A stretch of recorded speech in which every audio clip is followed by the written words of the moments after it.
Antony von Leeuwenhoek. He is also known as father of microbiology.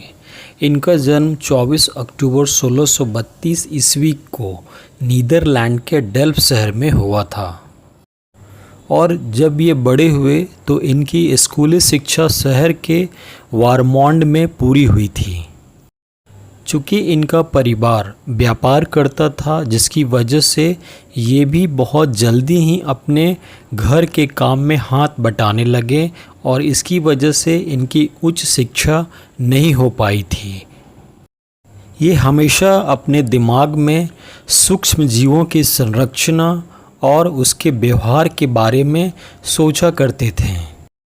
छोटी उम्र में पिता के देहांत होने की वजह से इनकी मां ने दूसरी शादी कर ली थी जिसके परिणाम स्वरूप इन्हें ज़्यादा काम करना पड़ता था। अक्सर ये अपना काम खत्म करके सूक्ष्म जीवों के बारे में सोचते थे, परंतु ऐसा कोई यंत्र नहीं था जिसकी सहायता से ये उन्हें देख सकें।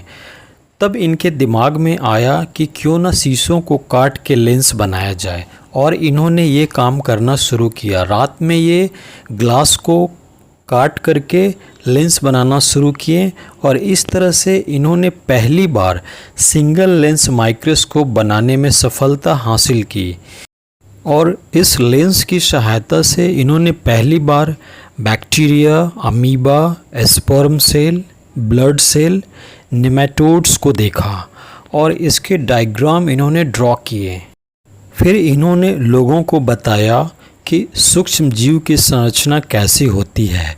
हालांकि उसी दौरान रॉयल सोसाइटी ऑफ लंदन में रॉबर्ट हुक ने भी कंपाउंड माइक्रोस्कोप पे काम करना शुरू कर दिया था, परंतु उनका माइक्रोस्कोप जो था वो 20 to 30 टाइम्स ही किसी भी ऑब्जेक्ट को बड़ा करके देख पाने में सक्षम था, जबकि ए वॉन लीवेनहुक का simple microscope more than 200 times किसी भी ऑब्जेक्ट को बड़ा करने में सक्षम था, जिसके कारण इन्होंने जीवाणुओं को अपने इस लेंस की सहायता से देखा। 1673 ईस्वी में ए वॉन लीवेनहुक ने रॉयल सोसाइटी ऑफ लंदन को पत्र लिखना शुरू किया जिसमें वे माइक्रोस्कोप में देखे गए सूक्ष्म जीवों का वर्णन किया करते थे।